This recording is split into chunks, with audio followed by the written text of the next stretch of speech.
The world ended for me on a Tuesday, in a diner that smelled of burnt coffee and regret. My father's voice, sharp as a blade, sliced through the phone. "You're no son of mine." I sat there, staring at the cold fries on my plate, the weight of his words sinking me into the cracked vinyl booth. I was 22, jobless, and now officially disowned. The small town of Ashwood, Ohio, had never felt smaller, its streets closing in like a trap. I'd come out to my parents the night before, my voice trembling as I told them about Eli, the boy who made my heart race like nothing else ever had. I'd hoped for understanding, maybe even acceptance. Instead, I got silence from my mother and a slammed door from my dad. By morning, my belongings were in trash bags on the porch, and my bank account tied to the family business was frozen. Eli found me in that diner, his sneakers scuffing the linoleum as he slid into the booth across from me. His brown eyes, warm like cedarwood, held mine with an intensity that made the world feel less broken. "You okay, Caleb?" he asked, his voice soft but steady, like he could anchor me through the storm. "I've got nothing left," I whispered, my throat tight. "They took everything." He reached across the table, his fingers brushing mine. "Not everything. You've got me." That moment, with his hand grounding me, was the first time I believed I might survive this. Eli wasn't just my boyfriend who was my lifeline, the one person who saw me when the world turned its back. But surviving, I'd soon learn, wasn't just about holding on.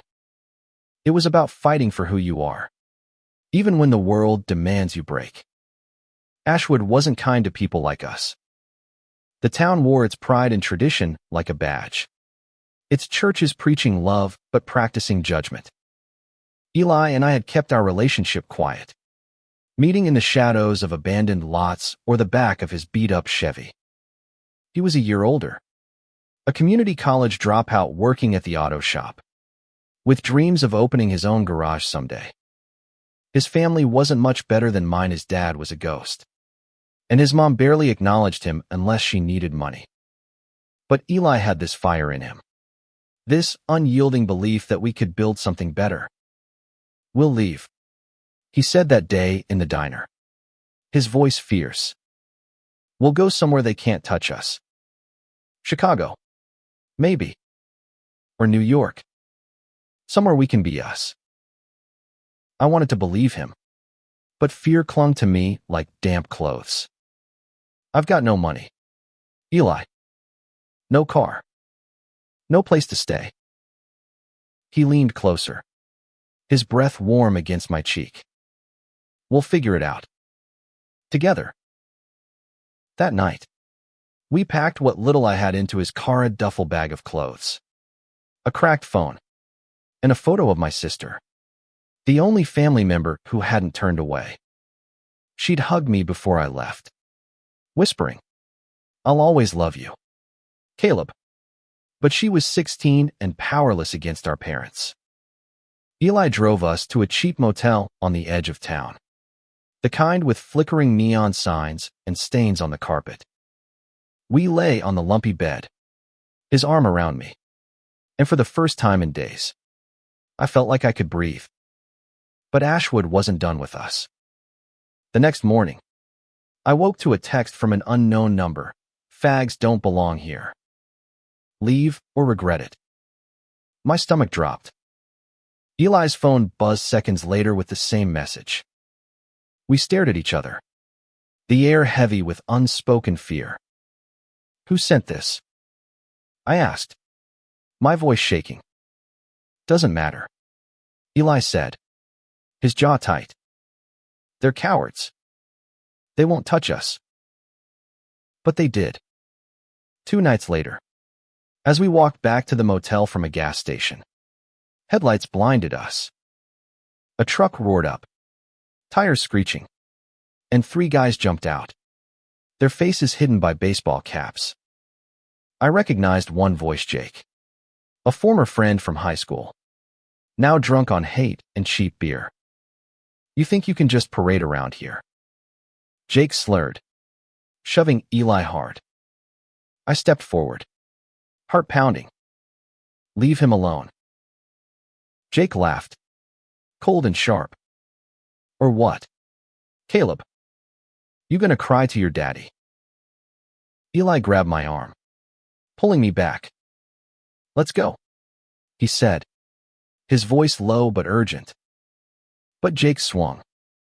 His fist connected with Eli's jaw, and the world slowed as Eli stumbled. Rage surged through me, hot and wild, and I lunged, tackling Jake to the ground. Fist flew mine. Theirs. I couldn't tell. Pain exploded in my ribs. My lips split, and blood filled my mouth. Eli yanked me up, dragging me away as the guys shouted slurs into the night. We ran, breathless, until we reached the motel. Inside, Eli pressed a damp towel to my face, his hands shaking. We can't stay here, he said. Not anymore. I nodded, tears mixing with the blood on my chin. Where do we go?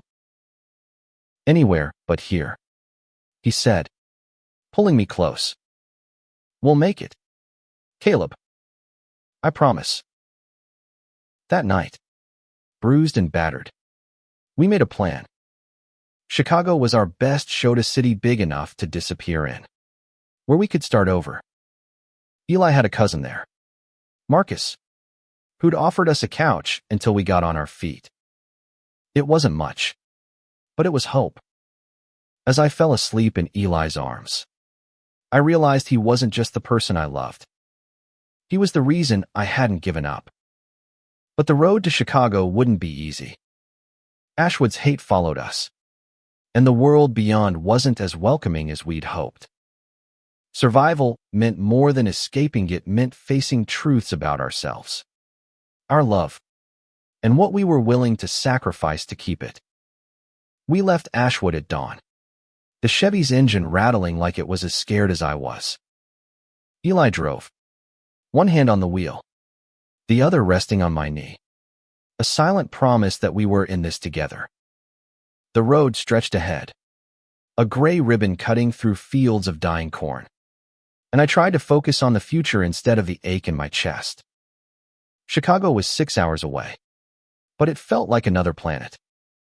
I'd never been farther than Cleveland, and the idea of a city where we could blend in, be ourselves, was both thrilling and terrifying.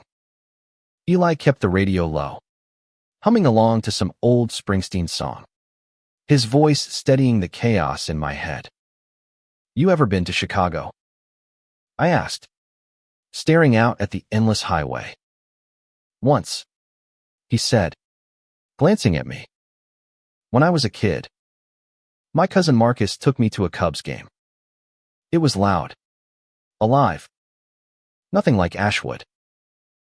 I tried to picture its skyscrapers, crowds, a place where no one cared who we loved. But the texts from that unknown number haunted me. I kept checking my phone, expecting another threat. Eli noticed, his brow furrowing. They can't follow us forever, he said. We're leaving their world behind. But their world had claws. Halfway to Chicago, the Chevy started coughing, smoke curling from under the hood. Eli pulled over to a rest stop, cursing under his breath as he popped the hood. I stood beside him, useless, watching him tinker with the engine. It's the radiator, he said, wiping sweat from his forehead. We're not going anywhere until it's fixed. The nearest town was a speck called Millersburg, barely bigger than Ashwood. We limped the car to a garage, where a grizzled mechanic named Ray gave us bad news. For $100 and 2 days to fix it. We had $200 between us, scraped from Eli's last paycheck and the change in my wallet. What do we do? I asked, Panic creeping in. Eli's jaw tightened. We'll find a way. Ray, overhearing, grunted. You boys look like you're running from something. Got a place to stay? I froze. But Eli kept his cool. Just passing through. He said, We'll manage. Ray eyed us, his gaze lingering on the bruises still fading on my face. There's a shelter in town. Church run. But they're decent. Tell him Ray sent you. The shelter was a squat brick building with peeling paint and a cross above the door.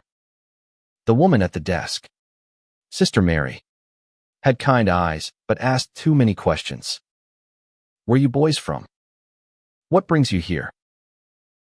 Just traveling. Eli lied smoothly, his arm brushing mine protectively. She gave us cots in a crowded dorm, the air thick with the smell of sweat and despair. I lay awake that night, listening to the snores of strangers, Eli's steady breathing beside me. I wanted to reach for him, to feel his warmth. But even here, I felt eyes on us. The next day, Eli found work hauling boxes at a nearby warehouse. Cash under the table. I tried to help, but my busted ribs screamed with every move. Instead, I sat in the library, scouring job listings in Chicago on a creaky computer. Every listing wanted experience I didn't have or a degree I'd never finished.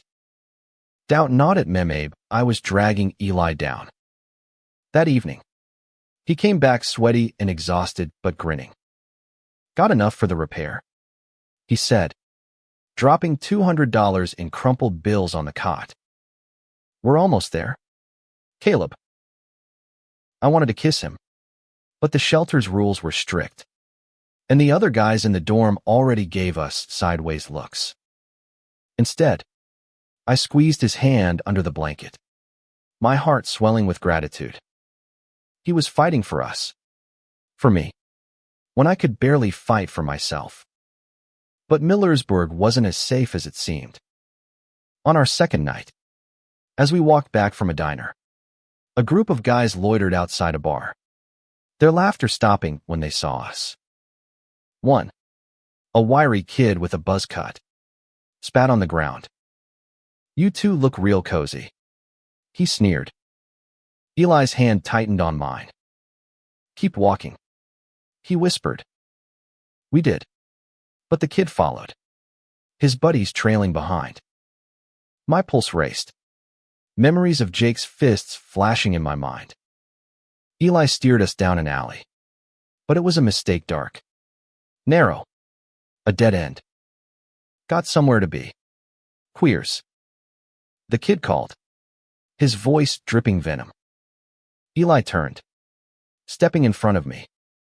Back off, he said, his voice low but dangerous. The kid laughed, pulling something from his pocket, a knife, glinting under the streetlight. My stomach lurched. Eli, I whispered, grabbing his arm. Before it could escalate, headlights flooded the alley. A cop car rolled up, and the guys scattered. The officer, a tired-looking woman, stepped out.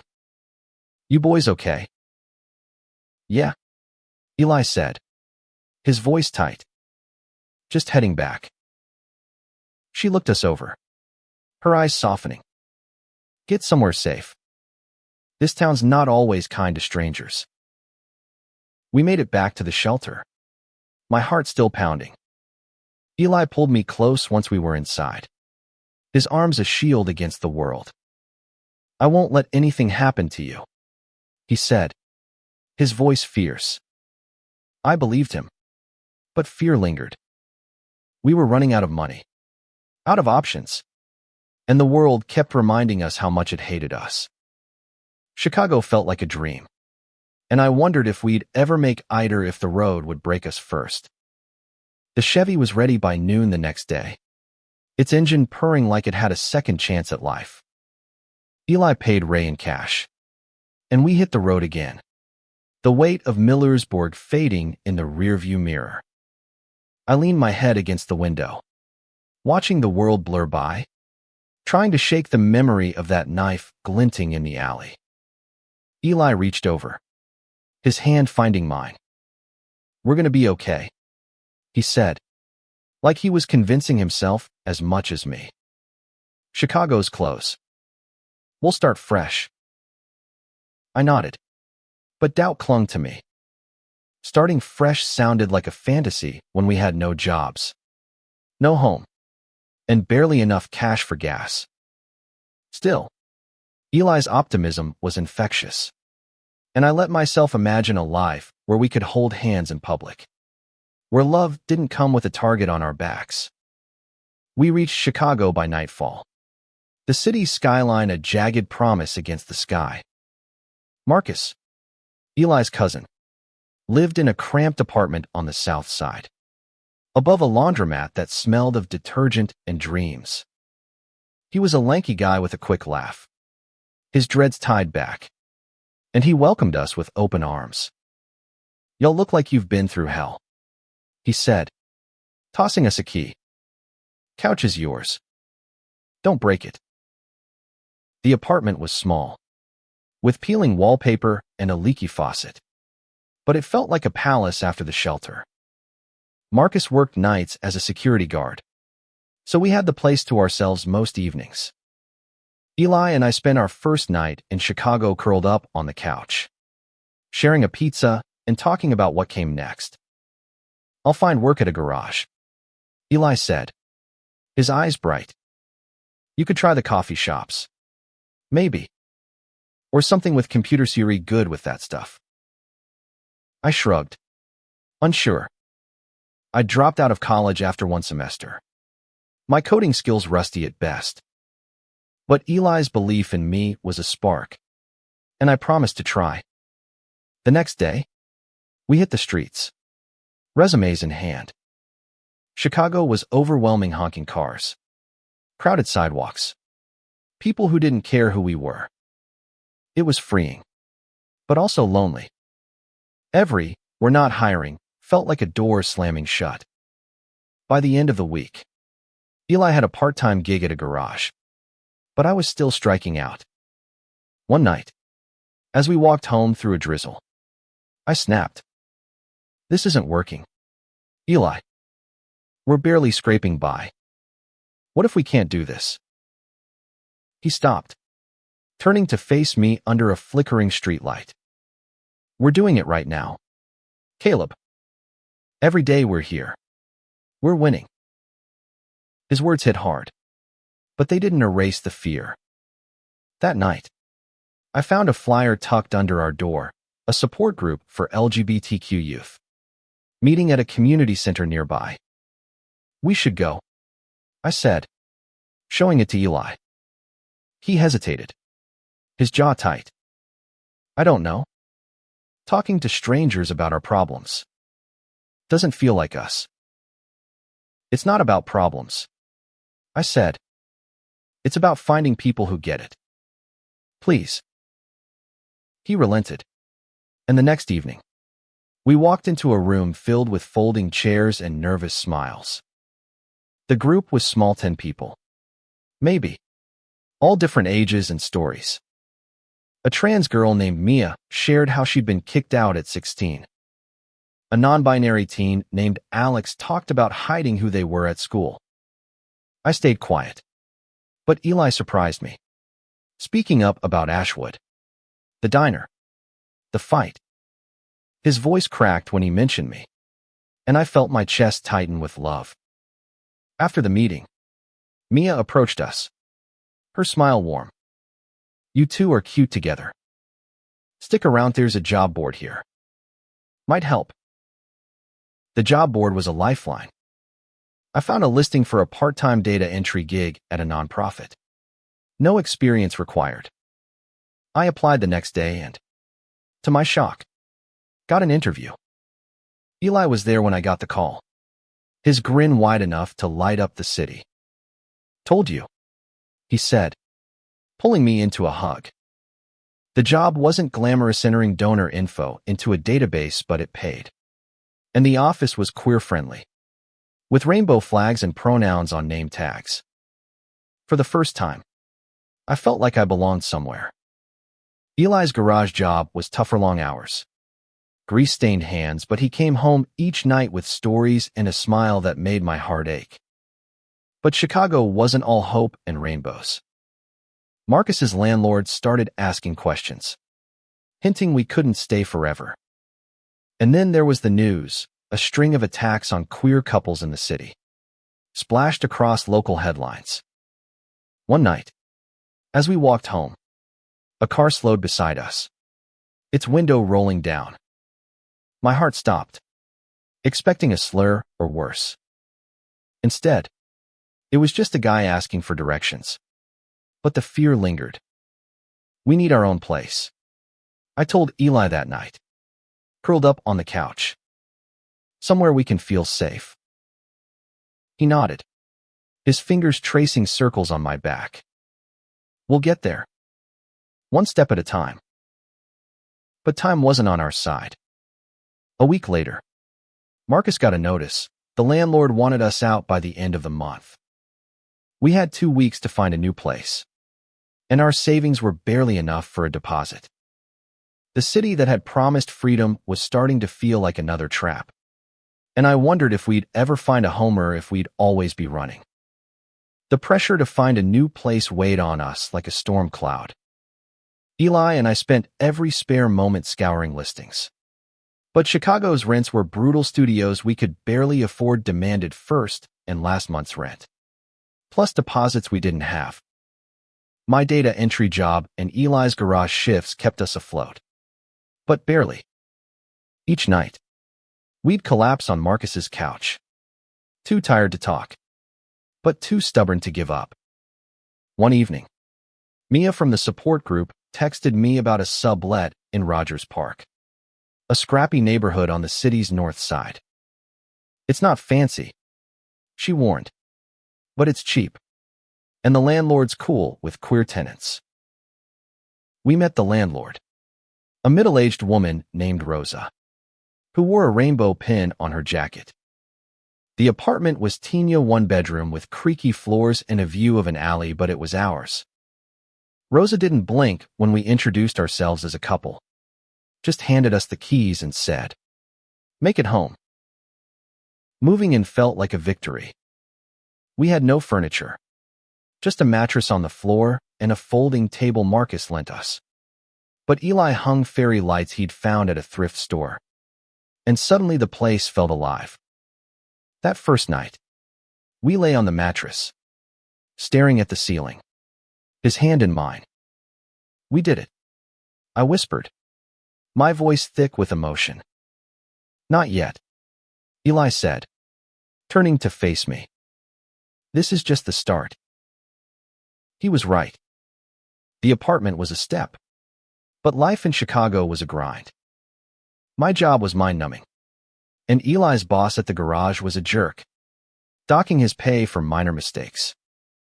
Still, we carved out moments of joy: late-night walks by Lake Michigan, sharing cheap tacos from a food truck, stealing kisses in the shadow of skyscrapers.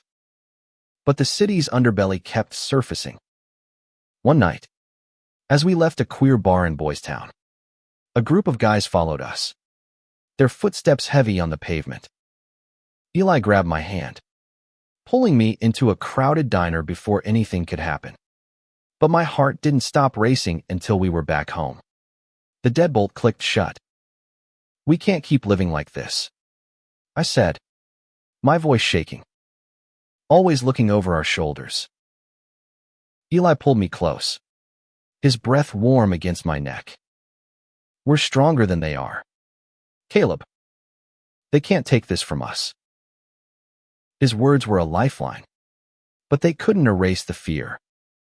The support group became our refuge, a place where we could be honest about the exhaustion, the paranoia, the love that kept us going. Mia and Alex became our friends, inviting us to potlucks and game nights.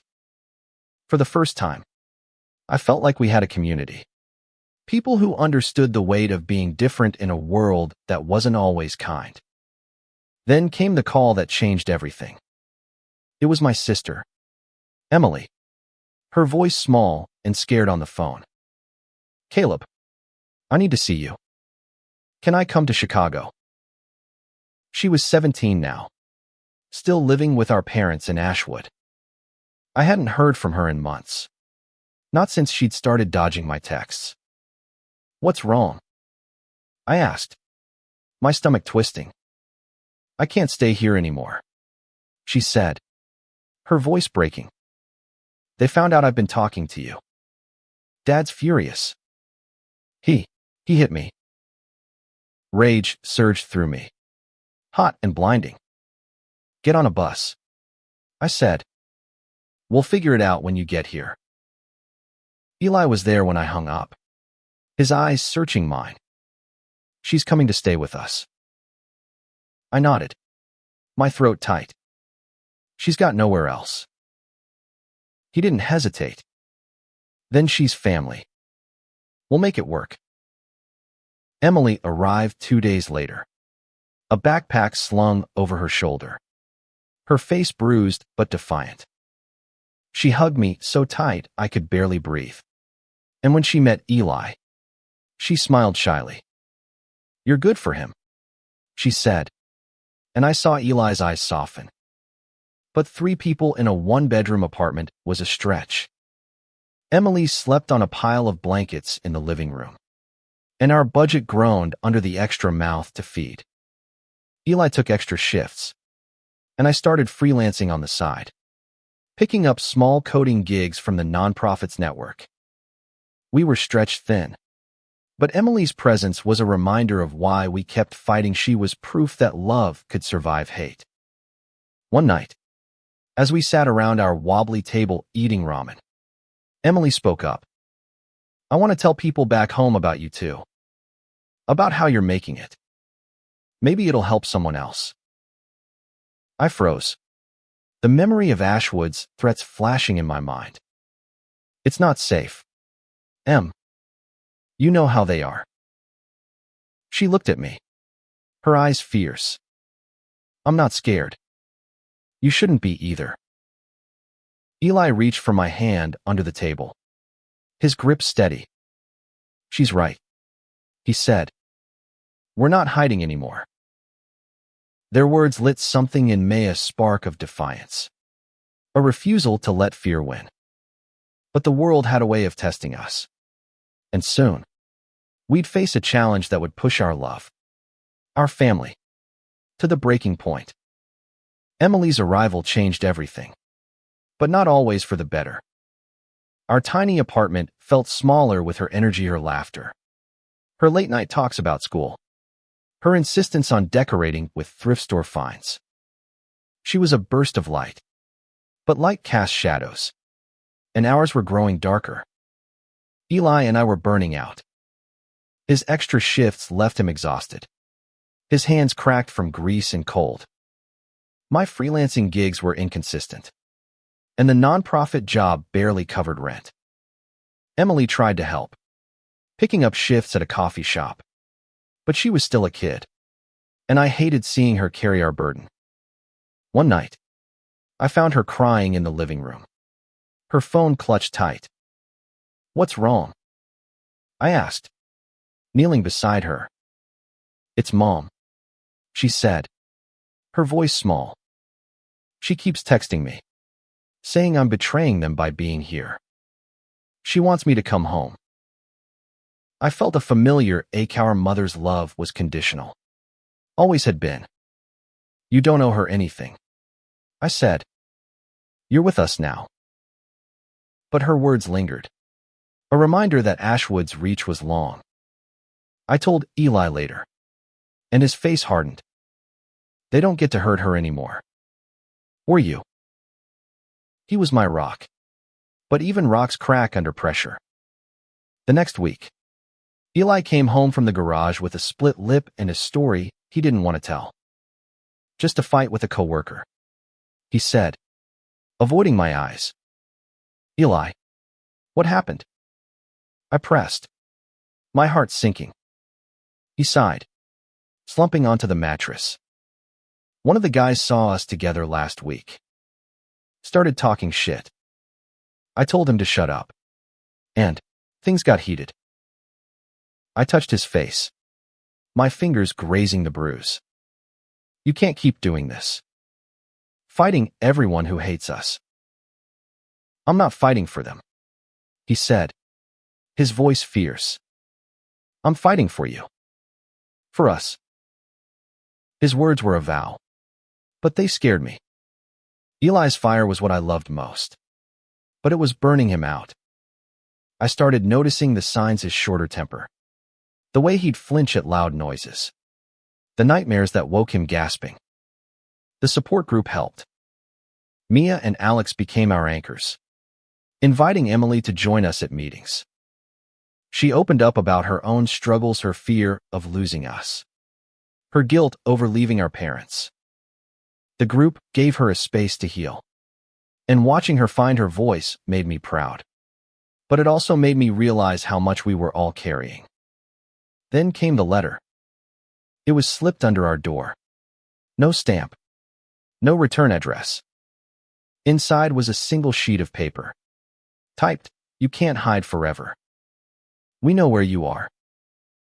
My hands shook as I showed it to Eli. "It's them," I said. "From Ashwood. It has to be." He read it, his face unreadable. "Or it's someone here. Someone who doesn't like us living our truth." Emily overheard, her eyes wide. "What do we do?" "We stay," Eli said, his voice steel. "We're not running again." But staying meant fighting. I reported the letter to the police, but they brushed it off without a clear threat or evidence. There was nothing they could do. Mia suggested we install a cheap security camera, and we did. But it didn't stop the unease that settled over us. One night, as we sat around the table, Emily spoke up. "I want to do something. Something big. To show we're not afraid." "Like what?" I asked, wary. "A rally," she said, her eyes bright. "The community center's planning one for queer rights. We could speak, tell our story, show the world we're here." Eli hesitated, but I saw the spark in his eyes. "It's risky," he said, "but maybe it's time we stop hiding." I wasn't sure. Speaking out meant exposing ourselves, inviting more hate. But Emily's courage, Eli's strength, they were contagious. We agreed to join the rally, to share our story, to stand together as a family. The days leading up to the rally were a blur of preparation. Emily wrote a speech, her words raw and powerful. Eli and I practiced ours, our voices shaking as we read aloud about Ashwood, the attacks, the love that kept us going. The community center buzzed with energy, volunteers making signs, organizing security, spreading the word. But the night before the rally, our apartment was broken into. We came home to find the door ajar, our few belongings trashed. The security camera caught nothing, just a shadow moving in the dark.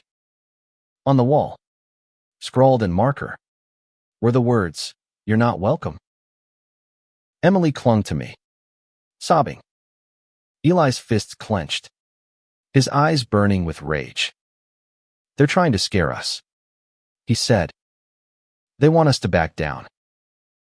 "Then we don't," I said, surprising myself with my own resolve. "We go to the rally. We speak." Eli looked at me, pride and fear in his eyes. "Together," he said. As we cleaned up the mess, I realized something had shifted. The fear was still there, but so was our defiance.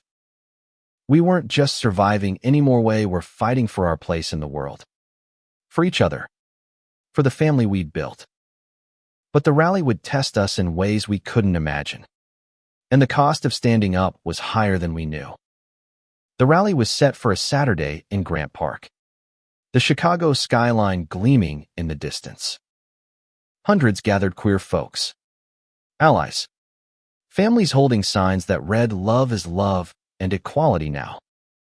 The air buzzed with hope, but I couldn't shake the knot in my stomach. The break-in had left us raw, and the anonymous letter felt like a shadow trailing us. Emily was fearless, her speech clutched in her hands as she paced backstage. Eli and I stood together, our shoulders brushing, drawing strength from each other. Mia and Alex were there too, helping with setup, their presence a reminder that we weren't alone. When it was our turn to speak, Emily went first. She stepped up to the microphone, her voice steady despite her trembling hands. "I left my home because they couldn't accept my brother for who he loves," she said, her words cutting through the crowd. "But here, with Caleb and Eli, I found a family that loves me for who I am." The crowd cheered, and I felt tears prick my eyes. Eli squeezed my hand, his pride mirroring mine.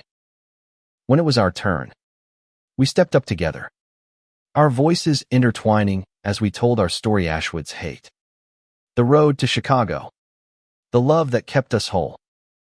"We're not here to hide," Eli said, his voice strong. "We're here to live, to love, to fight for a world where no one has to run." The applause was deafening, but as we stepped down, I noticed a group at the edge of the crowd, men in dark jackets, their faces hard.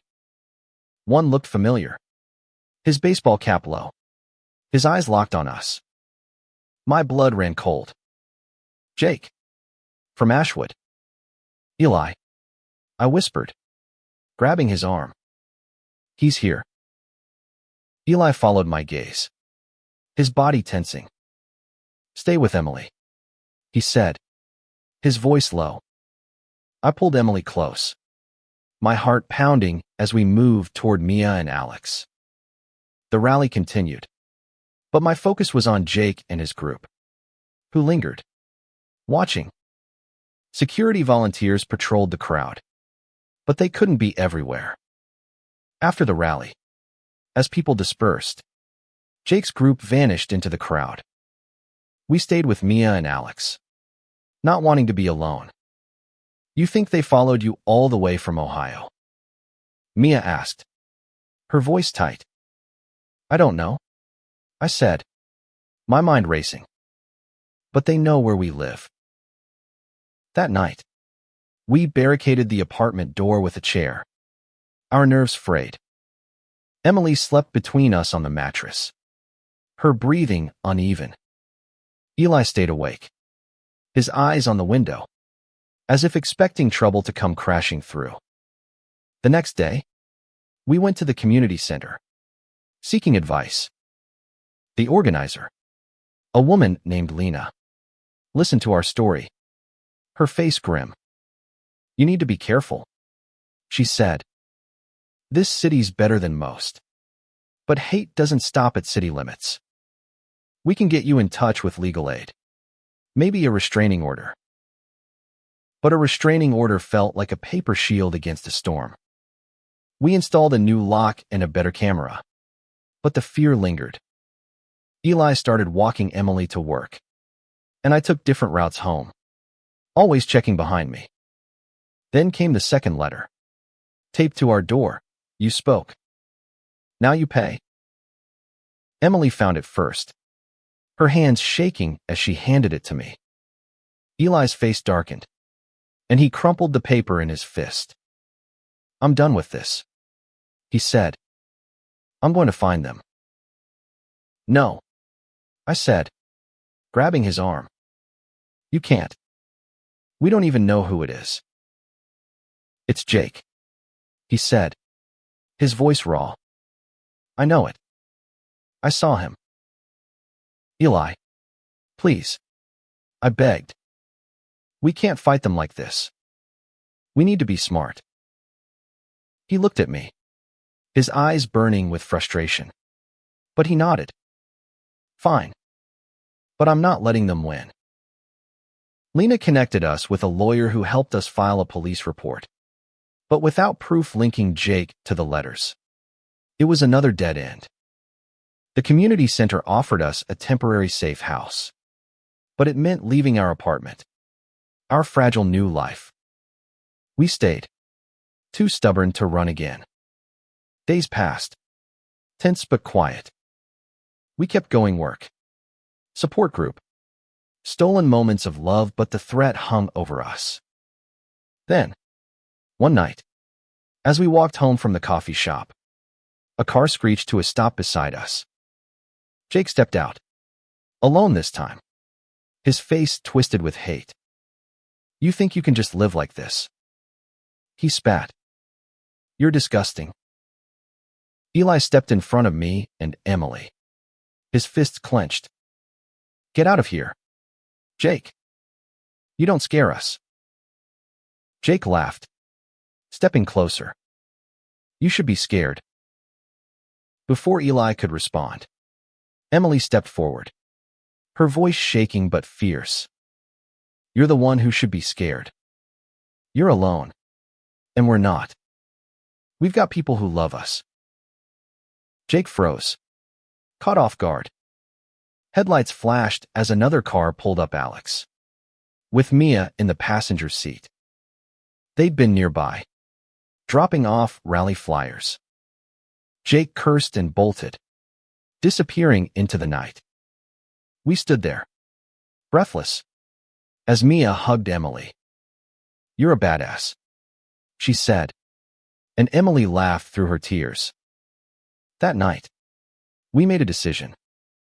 We couldn't keep living in fear, but we couldn't keep fighting alone either. The community center was planning a bigger event, a march through the city, a show of strength. We'd join it, not just as survivors, but as fighters for a world where love didn't have to hide. The march was set for a crisp October day, the kind where the air bites but the sun still warms your skin. Chicago's streets were alive with color rainbow flags, handmade signs, people of every age and identity chanting for love, for rights, for a future without fear. Eli, Emily, and I walked with Mia, Alex, and Lena, our voices blending with the crowd's. I held Eli's hand, my heart swelling with pride but heavy with caution. Jake's confrontation had shaken us, and though we hadn't seen him since, his presence lingered like a bruise. Emily marched beside us, her sign reading, "Family is who loves you," her smile defiant. The march wound through the loop, drawing cheers from onlookers and the occasional glare from passers-by. Security volunteers flanked the crowd, and police kept their distance. But I couldn't relax. Every shadow felt like a threat, every stranger a potential Jake. Halfway through, Eli pulled me aside, his eyes scanning the crowd. You see anything weird? He asked, his voice low. I shook my head, but my stomach twisted. Just stay close, I said. The march ended at Millennium Park, where a stage was set up for speeches. Lena spoke first, her voice carrying over the crowd, calling for unity and action. Then it was our turn. Eli, Emily, and I stepped up, the weight of 1,000 eyes on us. I spoke first, my voice unsteady at first but growing stronger. We left a town that tried to break us, I said, but we found a home here, with people who showed us love is worth fighting for. Eli took the mic, his hand brushing mine. This isn't just about us, he said. It's about every kid out there who's scared to be themselves. We're here to say, you're enough. Emily went last, her voice clear and fierce. I lost my parents, but I gained a family. Love isn't a sin, it's the reason we're still here.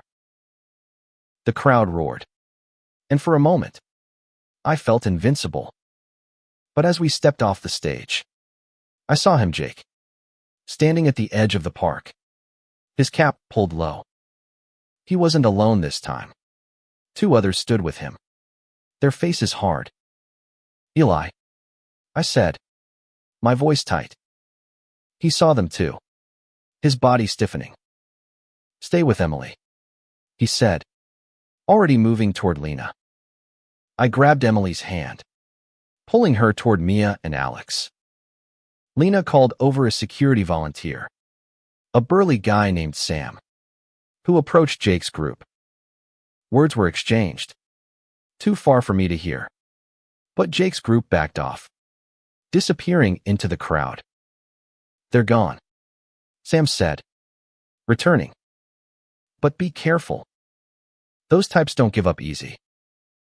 That night, we went home, exhausted but alive with purpose.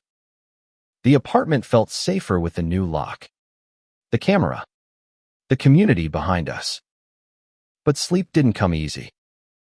I lay beside Eli, his arm around me, and whispered, "What if they come back?" "Then we face them," he said. "Together." Days turned into weeks, and the threats slowed. We settled into a rhythm work support group, moments of joy stolen in the chaos. Emily enrolled in a GED program, determined to build her own future. Eli got a promotion at the garage, and I landed a better freelancing gig, coding for a queer-owned startup. But Jake wasn't done. One evening, as we left the community center, he was waiting across the street, alone. He didn't approach, just stood there, watching. Eli's hand tightened on mine, but Emily stepped forward, her voice steady. "He's nothing," she said. "He's just noise." Her words stuck with me. Jake was noise, hate was noise, but love was louder. We kept living, kept fighting, kept building. The community center became our second home, a place where we mentored younger kids, sharing our story to give them hope. One night, as we sat on our mattress, fairy lights casting a soft glow, Eli turned to me. "I want to marry you someday," he said, his voice quiet but sure. My heart stopped, then raced. "You serious?" He smiled, his eyes warm. "Dead serious. Not now, we've got too much to do. But someday, when we're ready, I want the world to know you're mine." I kissed him, tears in my eyes. And for the first time, I saw a future beyond survival, a future where we thrived. Emily, overhearing, laughed from the living room. "You better make me maid of honor." We laughed, the sound filling the apartment, drowning out the noise of the world. But the fight wasn't over. Jake, or someone like him, would always be out there. The difference was, we weren't alone anymore. We had each other, our chosen family, and a love that refused to break.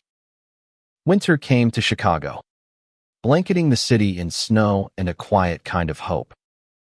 Our apartment, once bare, was now a home filled with Emily's thrift store art, Eli's tools scattered in a corner, my laptop humming with code.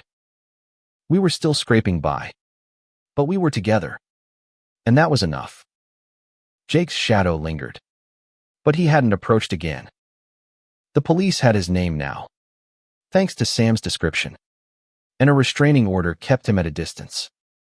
It wasn't perfect, but it was a shield, and we clung to it.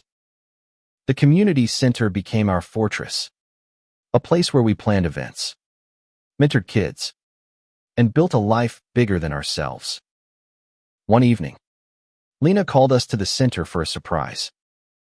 When we arrived, the room was packed. Mia, Alex, Sam, and dozens of others from the support group in March. A banner hung on the wall: Caleb, Eli, Emily, our heroes. Lena stepped forward, her smile wide. You three have shown us what it means to fight for love, she said. We want to honor you with a community award and a little help.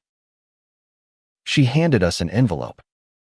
Inside was a check $5,000, raised by the group to help us get on our feet. I stared at it, tears blurring my vision. Eli's arm tightened around me, and Emily hugged us both, her laughter filling the room. It's not just money, Lena said. It's a promise.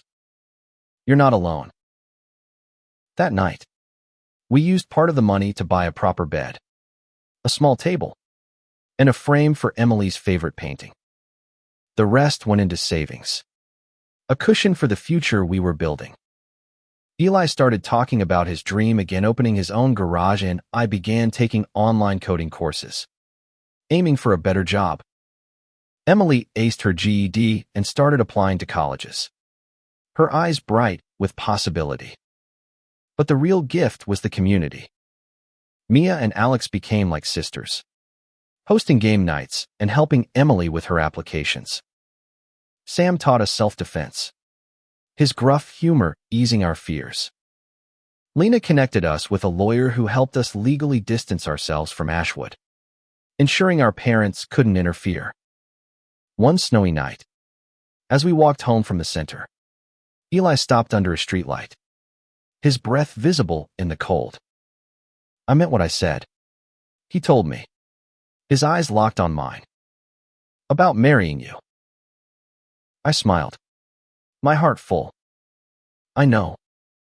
And I'm in. Always.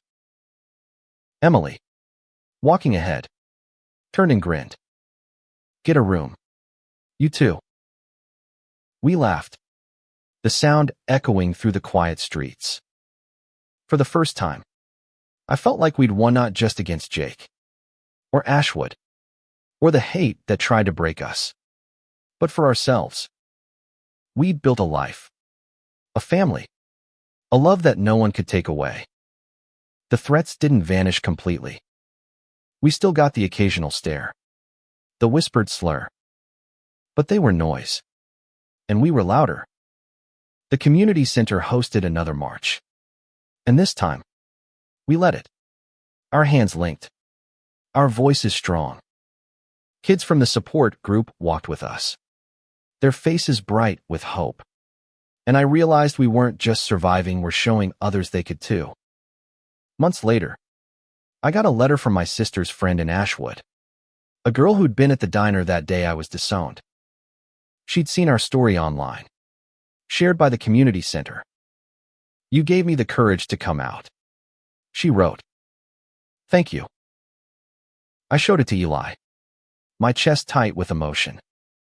This is why we fought, I said. For her. For us. He kissed me, his lips warm against the winter cold. For all of us. After losing everything, my family, my home, my safety, I found something better. Eli wasn't just my lover. He was the reason I survived. The reason I learned to fight, to love, to live. With him, with Emily, with our chosen family, we built a world where hate couldn't win. And in that world, we weren't just surviving, we're thriving.